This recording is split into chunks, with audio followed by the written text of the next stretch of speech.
তৈরি পোশাক শিল্প মালিকদের সংগঠন বিজিএমইএ নির্বাচনের ভোট গ্রহণ শেষ হয়েছে।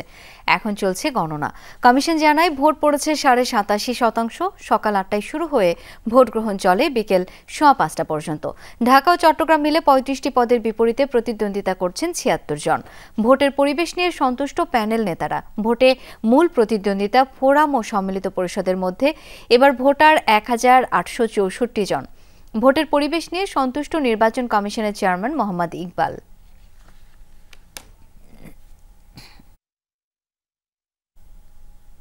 ৬৫% পর্যন্ত বিদ্যুৎ সাশ্রয়ী হাইসেন্স এসি। হাইসেন্স।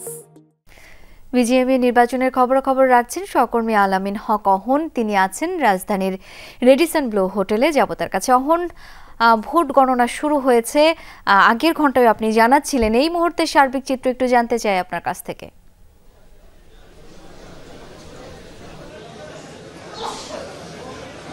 চলছে এবং সেই ভোট গণনার তখন যখন ভোট শেষ হয় ৫:১৫ ভোট শেষ হয়েছে। ৯ ঘন্টা ১৫ মিনিট ধরে টানা ভোট চলেছে। তারপরে যে আনুষ্ঠানিকতা অর্থাৎ ব্যালট বক্সগুলো নেয়া এবং ব্যালট পেপারগুলো গুনে ফেলা সেগুলো সম্পন্ন হয়ে গেছে। এখন মূলত মূল ভোট সেটির গণনা চলছে এবং অপেক্ষা করছেন যারা সমর্থক রয়েছেন, একই সঙ্গে ভোটার যারা রয়েছেন তারা অপেক্ষা করছেন বাইরে, অর্থাৎ রেডিসন ব্লুর মূল ভোট গণনার যে কক্ষ রয়েছে সেখানে তো কাউকেই ঢুকতে দেওয়া হচ্ছে না, 18 জন ব্যক্তি ব্যতীত।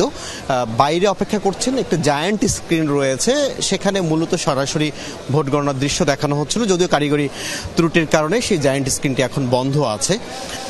এবং বাইরে যারা অপেক্ষা করছেন তারা আশাবাদী, স্ব প্রার্থীর পক্ষেই তারা বলছেন যে তারা জিতে আসবেন। আপনি জেনে থাকবেন এবারের ভোট বেশ স্বচ্ছ হয়েছে। বিশেষ করে ভোটার তালিকা যখন হালনাগাদ করা হলো, আমরা দেখেছিলাম ১৩-১৪-১৫ বছর যখন ভোট হয়েছে তখন কিছু ভোটার একেবারেই যাদের ভোটার হওয়ার যোগ্যতা ছিল না এমন কিছু ভোটার ছিল। এবার সেগুলো বেছে ৬৩২ জনকে বাদ দেওয়া হয়েছে এবং যাদের কারখানা সচল আছে একমাত্র সেই সব ব্যক্তিকেই ভোটার তালিকায় অন্তর্ভুক্ত করা হয়েছে ১৮৬৪ জন। এবং আপনি জেনে থাকবেন ঢাকা এবং চট্টগ্রামের কেন্দ্রে ভোট গ্রহণ করা হচ্ছে টানা ৯ ঘন্টা ১৫ মিনিট আমি বলছিলাম। এবং সব মিলিয়ে যে ভোট পড়েছে সেটি বেশ আশাব্যঞ্জক। ২৩৩ জন ভোটার তাদের ভোটাধিকার প্রয়োগ করেননি। তবে যে পরিমাণ ভোট পড়েছে তাতে বলা যায় যে একটি বেশ সামঞ্জস্যপূর্ণ নির্বাচনের দিকেই এগুচ্ছে। এবং আপনি জেনে থাকবেন এবার ভোট যেন নিরপেক্ষ এবং সুস্থ স্বাভাবিক সব কার্যক্রম হয়, যে কারণে সকাল থেকে আমরা দেখছিলাম ডিএমপি কমিশনার এখানে আসেন, আইন শৃঙ্খলা বাহিনীর সদস্যদের মোতায়েন বেশ দেখেছিলাম আমরা। একেবারে মূল সড়কে সকাল 11টা পর্যন্ত গণমাধ্যম কর্মী এবং সমর্থক যারা রয়েছেন তাদেরকে অপেক্ষা করতে হয়েছে।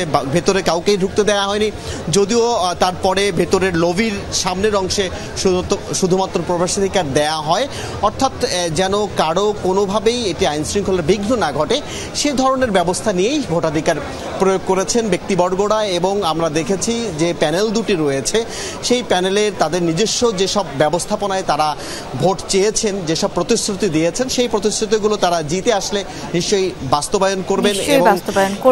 অনেক ধন্যবাদ অহন আপনাকে।